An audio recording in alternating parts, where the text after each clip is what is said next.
En ese tiempo se hablaba un solo idioma en toda la tierra. Al emigrar al oriente, la gente encontró una llanura en la región de Sinar y allí se asentaron. Un día se dijeron unos a otros: vamos a hacer ladrillos y coserlos al fuego. Fue así como usaron ladrillos en vez de piedras y asfalto en vez de mezcla. Luego dijeron: construyamos una ciudad con una torre que llegue hasta el cielo. De ese modo nos haremos famosos y evitaremos ser dispersados por toda la tierra. Pero el Señor bajó para observar la ciudad y la torre que los hombres estaban construyendo, y se dijo: todos forman un solo pueblo y hablan un solo idioma. Esto es solo el comienzo de sus obras, y todo lo que se propongan lo podrán lograr. Será mejor que bajemos a confundir su idioma para que ya no se entiendan entre ellos. De esa manera el Señor los dispersó de allí, por toda la tierra, y por lo tanto dejaron de construir la ciudad. Por eso a la ciudad se le llamó Babel, porque fue allí donde el Señor confundió el idioma de toda la gente de la tierra, y de donde los dispersó por todo el mundo. Esa es la palabra del Señor. Vamos a orar. Señor Dios, te damos las gracias por esa mañana, porque podemos estar delante de tu palabra, de tu revelación. Ayúdanos a tener ojos que vean, oídos que oigan y un corazón dispuesto a obedecerte, Señor. Que podamos dejar de lado nuestros delirios y fantasías y confiar en lo que tú dices, en lo que tú dices que somos, y que podamos vivir una vida digna del Evangelio que nos revelaste. Es lo que te pedimos, Señor, en el nombre de Cristo. Amén. Amén. Bueno, hermanos, ahora sí, estoy muy feliz de compartir la palabra con ustedes. Me llamo David. Si ustedes me van a notar, especialmente los españoles, que tengo ese acento bastante cargadito uruguayo, es porque es lo que aprendí y bueno, me sale así. Sí. Pero viví toda mi vida en Brasil. Y estoy muy feliz en poder estar aquí ahora compartiendo la palabra de Dios en mi lengua madre también. Pero estoy aquí para hablarles de una historia que es muy conocida, que se podrían dar muchos enfoques. Seguramente para aquellos que ya están a mucho tiempo en la iglesia ya habrán escuchado alguna vez. Pero hoy quiero que veamos en ella el reflejo de una realidad que los antiguos de la iglesia definieron por la expresión latina coram Deo. Coram Deo es simplemente una expresión que quiere decir ante Dios, ante la faz de Dios. Y en ese texto vamos a ver que todo lo que hacemos, la manera como actuamos, nuestras alegrías, nuestras tristezas, nuestros planes, están siendo observados por el Dios que creó a los cielos y a la tierra. Y muchas veces nuestra percepción de la relación con Dios se limita a lo que sería la parte abstracta de la vida, lo que sería la vida del espíritu. Entonces hablamos de Dios como el Dios que ve nuestra alma, el Dios que ve mis sentimientos, mis pecados ocultos, mi corazón. Pero quiero que hoy veamos en ese texto, que está aquí para recordarnos, entre otras cosas, que Dios no tiene que ver solo con lo que sentimos, pero tiene que ver con lo que hacemos, con los planes que tenemos al comienzo de cada año, con la vida que tenemos al comienzo de cada semana, cada lunes cuando vamos a trabajar, con nuestra tecnología, con la manera que nos afecta y con nuestra vida en sociedad como un todo. Todo eso que vivimos es una vida que está delante, es vista y es tocada por Dios. Y en la historia que leemos tenemos esa escena que es muy conocida. Mismo personas que no son creyentes conocen al término Babel. Es una palabra que mismo es usada para aplicaciones para aprender lenguas, porque de hecho es la historia que nos muestra cómo el mundo pasó de tener muchas lenguas, o de tener una lengua sola, a tener muchas lenguas. Y a veces cuando uno está en sus lecturas bíblicas anuales, uno pasa por esa historia así rápidamente y no piensa mucho en ella, porque si te detienes a pensar, parece una historia bastante rara, ¿no? Parece una historia muy extraña, porque al fin y al cabo, ¿qué hay de malo construir una torre grande?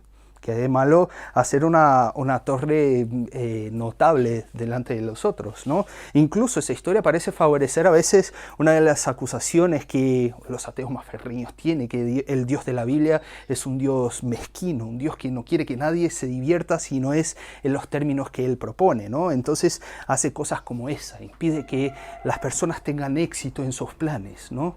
Pero la realidad de la escena allí es bastante simple. Es un grupo de personas que quiere construir una torre, que quiere hacer una obra arquitectónica exclusiva y notable para su época, primero para mantener su sentido de unidad como pueblo, su seguridad, pero también para mostrar la capacidad tecnológica que tenían. Entonces, ¿por qué Dios interviene?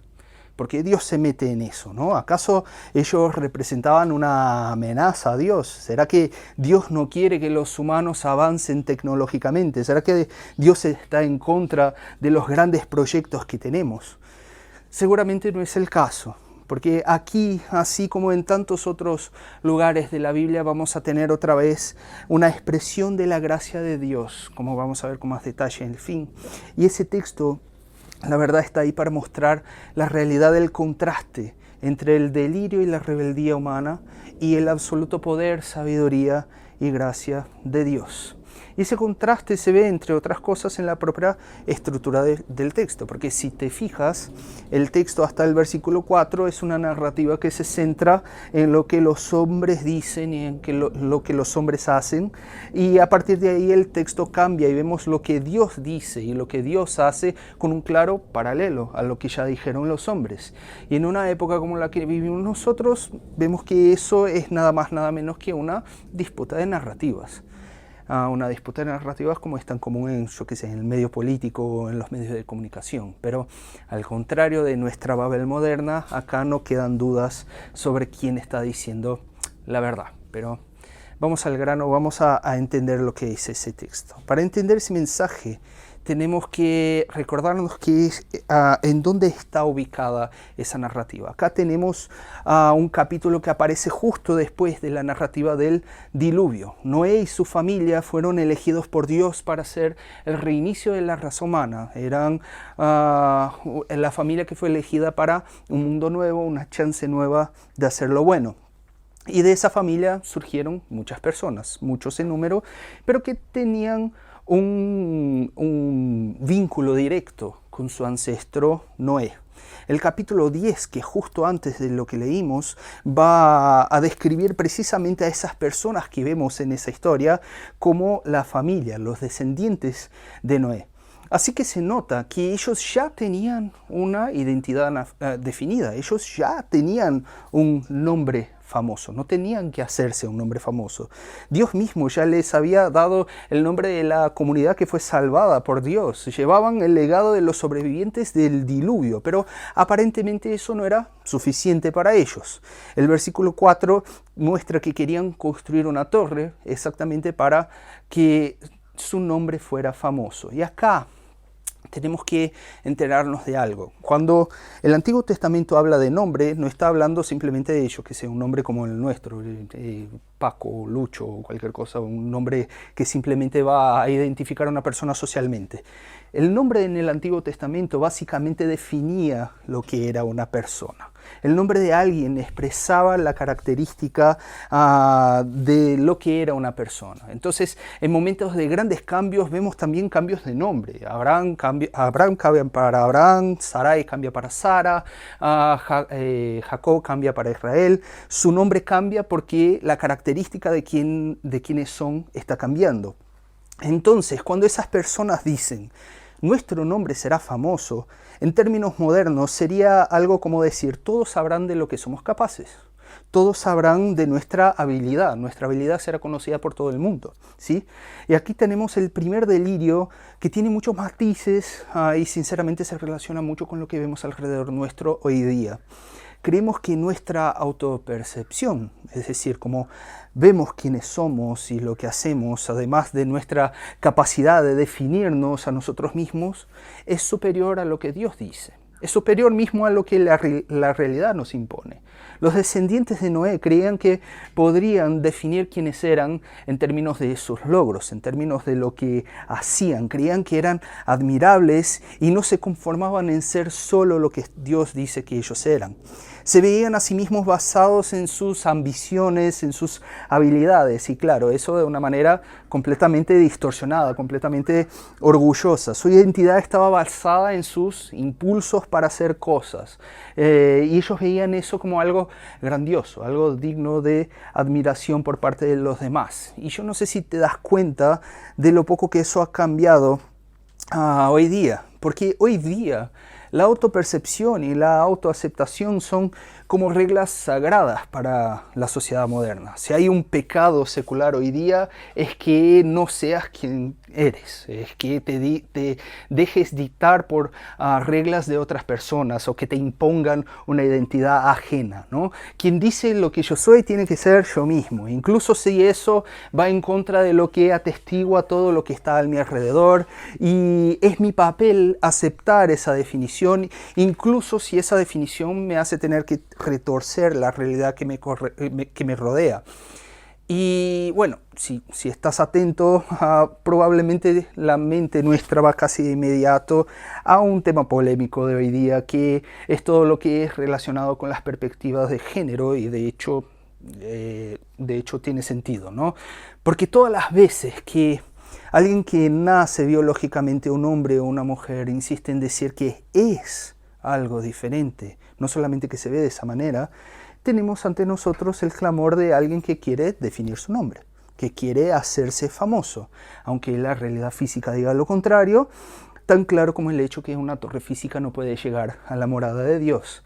Esta es una persona que está luchando por definir lo que es, y debido a la dificultad de eso, insiste en que todos afirmen lo que siente. Y yo creo que a nosotros creyentes muchas veces nos falta la empatía para reconocer que ese conflicto y esa lucha en esencia no es diferente del conflicto y la lucha que tenemos nosotros, ¿no? Muchas veces es más fácil dejar arrinconado a una persona que tiene ese tipo de lucha y no tener la empatía de ver que nosotros no somos distintos. Porque sí, es un delirio, es un pecado, es una rebeldía querer decir que eres algo que no sos o que no eres, ¿no? Pero no es un delirio exclusivo de ese grupo. Esa es solo una de las muchas expresiones de un pecado que es común a todos nosotros. Es una expresión que es extremadamente visible y por eso mucho más fácil de condenar por aquellos que abrazan las Escrituras. Pero en esencia todos buscamos en alguna medida un nombre para nosotros. Todos intentamos de alguna manera definir quiénes somos. Tú seguramente quieres, inconsciente o conscientemente, que las personas te reconozcan por alguna cosa. Y lo normal de cualquiera es derivar esa identidad de algún impulso, de algún logro suyo, ¿no? Entonces la persona que se cree la persona guerrera porque siempre está contando sus dificultades, que son mucho más grandes que las dificultades de cualquier otro, o la persona que es intelectual, que tiene muchos diplomas, que puede hablar de cualquier cosa, o la persona que es demasiado sincera, que dice lo que quiera sin importar a quién lo va a escuchar y si la persona que va a escuchar se va a ofender, o la persona que es seductora, que vive por su cuerpo y su apariencia, la persona que es exitosa, que vive mostrando su vida lujosa o basa su identidad en el color de su tarjeta de crédito, y a veces llegamos al punto de ser definidos por nuestros propios pecados. Bueno, tú puedes ser el mentiroso, el alcohólico, el seductor, la chismosa, el homosexual. Pero no importa lo que crees que eres. Ni siquiera importa cómo tú quieres que las personas creas que eres, que no siempre es lo mismo. La capacidad real que nosotros tenemos para definirnos a nosotros mismos, para usar el término del texto, es simplemente un delirio. Es un rechazo en aceptar lo que Dios dice que nosotros somos. Pero la consecuencia de ese delirio es que al final lo que vas a conseguir es extremadamente inferior a lo que Dios dice que eres. Peor aún, tarde o temprano te vas a dar cuenta que lo que has logrado no es exactamente lo que querías o está muy lejos de ser lo que querías. Y la prueba de ello está exactamente en ese texto. Porque el nombre famoso que las personas consiguieron después de todo ese trabajo fue Babel. Babel es una palabra que en las lenguas semíticas antiguas significa o suena como confusión, como algo que está desorganizado. Entonces, teníamos ahí un pueblo que quería ser reconocido por su tecnología avanzada, por sus grandes logros, y el nombre que consiguen es el nombre de desorden. Es el pueblo donde todo es un lío. En la lucha por ser algo más de lo que Dios dice que ellos eran, acabaron siendo mucho menos. Pero para nosotros, la buena noticia es que, al igual que con los hijos de Noé, Dios ya nos ha dado un nombre. Él ya nos ha dado una identidad. Y es algo que no es vinculado a lo que sentimos y no está vinculado a lo que podemos hacer. Porque la Biblia deja claro en muchos sentidos. Va a decir que somos hijos amados de Dios, herederos de la promesa, redimidos por la gracia, liberados de la esclavitud del pecado, predestinados a hacer buenas obras, luz del mundo, sal de la tierra, sacerdocio real, templo del Espíritu Santo. Tenemos muchas descripciones de lo que somos. Y nada de eso tiene que ver con lo que hacemos o con lo que sentimos. El cristiano no necesita ser definido por lo que hace. No necesita ser definido por lo que piensa y mucho menos por lo que los otros piensan de él. No necesitamos que nadie afirme nuestras calidades o nuestros logros, porque nuestra identidad al final no depende de esas cosas. Podemos vivir sabiendo que lo que somos está garantizado, independiente de lo que los otros piensen. Y no sé si se dan cuenta del alivio que es eso. Porque la vida no es una carrera, no es una lucha, no es una guerra para evaluar si eres alguien o si llegarás a ser alguien. Porque ya lo eres, independiente de tu rendimiento, independiente de si vas bien o vas mal. No necesitamos crear o asumir algo que nos defina o nos distinga ante los demás para tener una identidad. Porque la identidad ya nos fue otorgada. Todos son llamados delante de la cruz, donde nadie es más chico que nadie. Todos son llamados delante de la cruz, donde nadie es más grande que nadie. Y sinceramente, si siguiéramos hablando de esa temática del nombre de la Biblia, hay mucha cosa que decir. Pero hay otro punto muy importante acá en ese texto, que se encuentra en la propia declaración de los hombres. Y acá va a ser posible identificar un otro delirio que explica en muchas medidas por qué la construcción de una torre sería algo condenable, porque sería gran cosa querer hacer ese proyecto arquitectónico. Vean que el texto nos dice en el versículo 4, vamos, edifiquémonos una ciudad y una torre cuya cúspide llega al cielo, y hagámonos un nombre por si fuéramos esparcidos sobre la faz de la tierra. Por si fuéramos esparcidos sobre la faz de la tierra. Acá tenemos un contraste con lo que Dios ya había ordenado a Noé cuando salió del arca. Él dijo, justo después que su familia salió del arca, fructificad y multiplicaos y llenad la tierra. ¿Cómo llenarían la tierra si no quieren ser esparcidos por la tierra? ¿Cómo llenarían la tierra si no se esparcieran por ella? La intención del pueblo al construir una torre era literalmente ir en contra de la dirección de lo que Dios les había ordenado. Y es un orden que era el mismo orden que Dios le dio a Adán en el Edén. Entonces no era algo novedoso. Todos sabían que deberían fructificar y llenar la tierra. Entonces si algo estaba claro y conocido es que no tenían que quedarse acumulados en un solo lugar, pero tenían que esparcirse. Sin embargo, acá están buscando permanecer unidos, no ser desconectados por las distancias, de una manera que mantuvieran en primer lugar su unidad. Pero lo irónico es que ellos ya tenían esa unidad garantizada. Ellos ya eran la familia de Noé. Ellos ya tenían esa identidad y esa unidad. Hay muchos de nosotros que somos extranjeros acá. No importa que nos mudamos de país. El lugar de donde somos es lo que define en mucho sentido nuestra identidad. No importa si nos esparcimos por la tierra. Eso sería igual con ellos. Pero esa unidad de familia que tenían ellos, ese hablar una sola lengua, ese entenderse con su jerga, con su manera de pensar y de razonar, que fue un regalo de Dios, es exactamente lo que ellos están usando para ir en contra de lo que Dios dice. El orgullo de ellos hace que tomen un regalo que Dios les había dado de la unidad y de la misma lengua y de su identidad, y lo usen en contra de lo que Dios les dijo para hacer. Y nosotros somos expertos en hacer eso hasta el día de hoy, porque podemos utilizar cosas buenas para desobedecer a Dios e incluso podemos disfrazarlo o disfrazarlo. El trabajo es algo bueno, pero lo distorsionamos cuando damos el trabajo el tiempo que deberíamos dar a nuestra familia.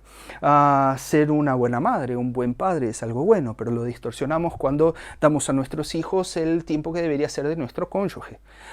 Ser prudente es algo bueno, pero lo distorsionamos cuando retenemos recursos que deberían bendecir a otros que necesitan más. Ir a la iglesia es algo bueno, pero lo distorsionamos al tercerizar nuestra fe y reducirla a un día por la semana. Toma cualquier cosa buena que Dios nos dio, la podemos distorsionar y lo solemos hacer.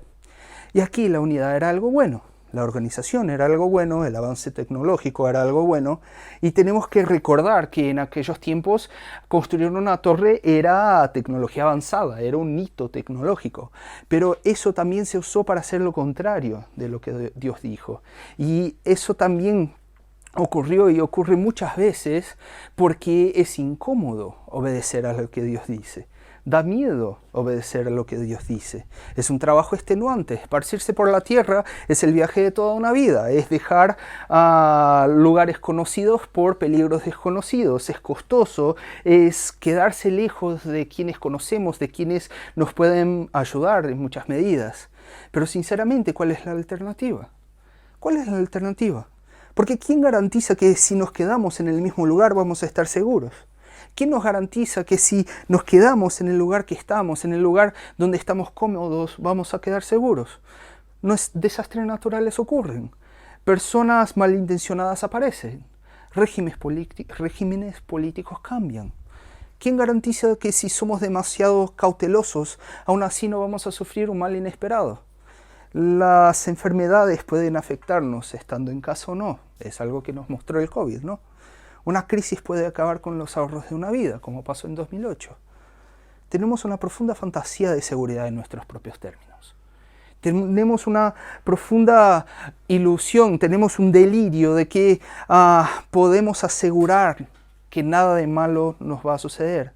Y nuestro avance tecnológico, al igual que en aquella época, intensifica esa fantasía. La fantasía que siempre puedes estar seguro simplemente construyendo un muro más alto en la ciudad. La fantasía de que la vida siempre puede ser divertida, basta pasar el próximo video en tu móvil. La fantasía de que puedes tener lo que quieras al momento que quieras, basta pedir en Globo en Amazon. La fantasía de que puedes tener miles de amigos en redes sociales o que puedes tener...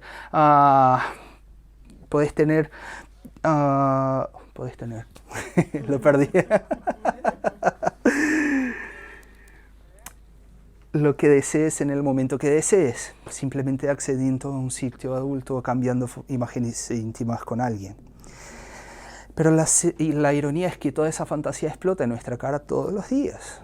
Todos los días. Las cosas que pensábamos que nos iban a ayudar muchas veces nos van a molestar. El lugar que debería ser el más seguro, que fue creado para ser el más seguro, es el más peligroso hoy día. Las ciudades fueron creadas para ser lugares seguros. Hoy día los lugares más violentos del mundo son ciudades. Vemos también la tecnología trayendo sufrimientos que no teníamos antes. Personas que están siempre ansiosas por dejar a un lado personas de verdad y tareas de verdad, simplemente para buscar desesperadamente un video que te haga dar una risita en la pantalla en tu mano. Personas con un universo de opciones pero que están siempre insatisfechas. Personas que en medio de miles de conocidos se sienten solitarias y no pueden hablar con nadie. Personas que no pueden llegar a tener una relación de pareja porque obviamente el placer con el cónyuge exige mucho más esfuerzo que el infinito universo de placer que tienen en su bolsillo, pero que irónicamente les hace sentir vacíos y mucho menos satisfechos de lo prometido. El delirio del pueblo de Babel sigue siendo nuestro delirio. El delirio de que podemos hacer nuestras vidas felices, seguras y admirables a pesar de Dios o en contra de Dios, por nuestra cuenta, que estamos a un avance tecnológico de resolver los problemas de nuestra sociedad, que más ciencia, más desarrollo, más evolución nos llevarán a lo que realmente queremos, pero eso nunca nos va a redimir. Nunca nos va a dar sentido, nunca nos va a dar satisfacción garantizadas, porque ese no es el papel de la ciencia, del avance, del progreso. Ese es el papel de Dios, eso es lo que Dios hace por nosotros. Dios es el único que puede darnos sentido y satisfacción en toda situación. No solamente la comodidad de una ciudad, sino esparcidos por todos los rincones del mundo. No solamente con la seguridad y la tecnología de vanguardia de un hospital que nos da diagnósticos y nos ayuda con tratamientos, pero incluso cuando todo sale mal y nadie tiene más respuesta, teniendo mucho, teniendo poco, saliendo bien, saliendo mal, en peligro, estando seguros, en vida o en muerte, como dice el apóstol Pablo, todo lo puedo en aquel que me fortalece. Pero el texto sigue mostrándonos una inflexión a ese delirio. El autor deja muy claro cuál es el centro de la narrativa y para no ser innecesariamente técnico aquí, la forma como estructuró el texto simplemente nos va a dejar claro que el centro donde la atención debe caer cuando se lee esa narrativa está en lo que Dios dice. Luego ahí en el versículo 5 que el texto va a decir, el Señor descendió para ver. El Señor descendió para ver es donde se centra toda esa narrativa. Esa frase contiene una profunda ironía, porque por un lado los seres humanos deliraban profundamente con su capacidad, con su grandiosidad de definir quiénes eran, de garantizar su seguridad y unidad a través de su tecnología. Y no solo estaban haciendo eso en rebeldía a una orden directa de Dios, pero oímos ecos de la propia serpiente en el Edén hablándole a Eva. Pero acá no es solamente un individuo que está siendo engañado por la serpiente, es toda una comunidad que cree que puede ascender a la morada de Dios y usurpar su lugar por su propia capacidad. Es precisamente ese el significado de una torre que alcance a los cielos. Pero toda esa pompa y arrogancia contrasta con la insignificancia de esa obra ante Dios. Porque nuestro orgullo nos lleva a hacer cosas que son mucho más chicas, mucho más pequeñas de lo que pensamos. Mientras esos hombres estaban pensando que estaban invadiendo la morada divina con su fuerza y con su poder, Dios tiene que bajar y descender a ver esa obra chiquitita y minúscula que están haciendo los seres humanos. La mentira de la serpiente sigue siendo mentira.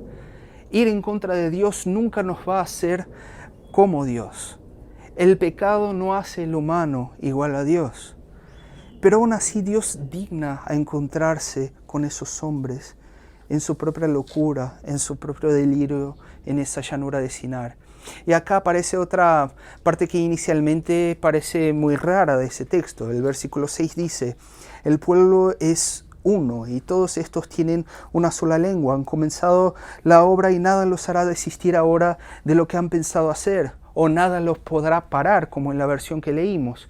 Y me acuerdo que cuando era más joven pensaba que eso quería decir que si Dios no les parara, ellos iban a conseguir, iban a lograr construir una torre tan grande que llegara a los cielos, a la morada de Dios. Pero eso es imposible. Eso es imposible. Lo material no va a llegar a la morada espiritual de Dios. Acá el texto simplemente nos está mostrando que Dios no tiene miedo al potencial humano para hacer cosas grandes, cosas poderosas y buenas. Acá tenemos el paralelo con lo que sucedió en el Edén. Cuando Dios expulsó a los humanos del paraíso para que no comieran al fruto del árbol de la vida después de haber pecado. Acá la realidad expuesta es sencilla. No hay límites para nuestra locura y nuestro delirio si Dios no los impone. Si Dios no pone un freno a nuestra maldad, nada es demasiado fantasioso, demasiado loco, demasiado sucio, demasiado depravado y perverso. Nada puede impedir el mal que planeamos hacer. No desistiremos de ese mal si Dios mismo no lo impide. Si Dios mismo en su gracia no nos pone un freno. En ese texto, en un espacio muy corto de tiempo, tenemos nuevamente la humanidad en riesgo de volver a la situación previa al diluvio. En 5 capítulos tenemos otra vez la humanidad volviendo a la situación de todo designio de los pensamientos del corazón de las personas era de continuo solamente para el mal. Y la consecuencia de un mal irrestricto, ya lo vimos en los capítulos anteriores. Es la desgracia cósmica, como fue en el diluvio. Nuestro mal como comunidad humana no nos afecta solamente a nosotros, afecta a toda la creación, como lo vimos en el Edén. Pero a pesar de nosotros, Dios nos encuentra con su gracia, con su bondad. Él viene y nos muestra, y se muestra a nosotros en medio a nuestra rebeldía, a nuestro orgullo, a nuestro delirio. Él conoce mejor que nosotros el potencial destructor de nuestras acciones y voluntades. Él escucha nuestras palabras, Él escucha nuestros planes, nuestros proyectos, nuestras intenciones, no solamente nuestros sentimientos. Él ve nuestros proyectos para el futuro. Él ve cómo planeaste tu semana para la semana que viene, lo que vas a hacer el lunes. Él ve todo lo que intentas hacer y todo lo que quieres hacer. Él ve lo que estás haciendo con tu vida. Así como Él escuchó el discurso de los hombres y su obra allá en Babel. Pero cuando Dios empieza a hablar, todo cambia. Así como cambió allá, cambia aquí. Cuando Dios habla, desbarata todo lo que pensábamos que sería grande, que sería poderoso, que nos traería bienestar ahora o que nos traería renombre en el futuro. Él habla y toda nuestra fantasía es desvelada, revelando la confusión, revelando la Babel, que en realidad es nuestra vida. Pero crear confusión en nuestra rebeldía está lejos de ser un simple castigo de un Dios mezquino. Dios no quiere castigarnos simplemente porque no estamos haciendo lo que quiere, no. Dios no está enfadado simplemente porque porque los hombres no quieren ir a obedecer a su palabra, no. Mezclar las lenguas, romper la hegemonía de un discurso único y rebelde contra Dios, obligar a las personas a empezar otra vez, a comenzar de nuevo en una situación caótica donde nadie se entiende, simplemente la gracia de Dios limpiando el lienzo de nuestra historia nuevamente para hacer lo que siempre ha hecho con el caos. Dios en el caos crea cosas bellas, ordenadas, maravillosas, como vemos en la creación. Cuando tenemos el caos en nuestra vida establecido, tenemos lo que sería la materia prima para que Dios haga su obra otra vez. Cuando Dios frustra nuestros planes rebeldes, cuando muestra que nuestra identidad no puede ir en contra de la realidad, cuando dice no a nuestros proyectos personales, cuando sacude nuestra vida y nos obliga a mirarlo a Él porque ya no tenemos más nada que aferrarnos, lo que está sucediendo es gracia. Es la gracia de no permitir que nuestra maldad destruya nuestra vida, sumiéndola en delirio. Gracia para hacernos libres de confiar en nuestros logros y deseos que sinceramente no van a tener el resultado que esperamos. Y es en medio a toda esa confusión que Dios va tejiendo la historia y cumpliendo su propósito. A través de esa situación, personas rebeldes se esparcieron por toda la tierra y la llenaron, así como Dios quería que hubiera sido hecho. En medio de una unidad de lenguas, Dios trae una diversidad que hizo que se desarrollaran muchas culturas, y culturas que por hablar de manera diferente empezaron a pensar de formas diferentes y ver el mundo de formas diferentes. Pero otra vez, nosotros distorsionamos esa realidad y en lugar de ver una mirada diferente como algo positivo, como algo que nos complementa, eso termina por ser una amenaza, un motivo de orgullo, de arrogancia étnica o idolatría e intolerancia religiosa, dominación y guerras como lo hemos hecho a través de la historia. Pero el verdadero cumplimiento de todo lo que Dios hizo acá, de todo ese movimiento de gracia, aparece mucho tiempo después. El mismo Dios que trajo confusión y separación a un pueblo que hablaba una sola lengua, milenios después va a traer comprensión y unidad para naciones que hablan diversas lenguas. La descripción del Pentecostés en el libro de Hechos es lo opuesto a lo que vemos acá en Babel. Personas diferentes, de lenguas distintas, entendiéndose, personas de lugares distantes, uniéndose. Porque ni siquiera esa incomunicación que trajo separación, que fue distorsionada en esa forma de hostilidad entre naciones a lo largo de la historia, es algo que sea demasiado difícil para que el Espíritu Santo forme un solo pueblo de muchas lenguas, que se entiende a pesar de sus muchas lenguas. Un pueblo que a pesar de muchos nombres está centrado en un solo nombre, del cual ese pueblo deriva su propio nombre, el nombre de Cristo. Porque Cristo es el opuesto de lo que fue Babel. Cristo es lo opuesto de lo que somos nosotros en nuestro pecado y nuestro delirio. Nosotros luchamos por fama y reconocimiento pequeños. Siendo Dios, Cristo no se aferró a su posición de fama y reconocimientos infinitos. Nosotros nos negamos a dejar nuestra seguridad y Cristo no se aferró a su hogar celestial y se hizo hombre en esa tierra para sufrir y salvarnos. Nosotros desobedecemos a Dios por beneficio propio. Cristo fue obediente hasta la muerte por beneficio de otros. Nosotros queremos imponer a los otros lo que decimos que es nuestra identidad. Cristo en su gracia nos otorga su identidad de hijo de Dios. Mientras los de Babel querían un hombre famoso, Cristo tiene el mayor de los nombres. Por su obediencia perfecta, por su entrega perfecta, por su humillación, por intercambiar su identidad perfecta por la nuestra, mancillada y limitada, Él recibió el nombre que está por encima de todo el nombre.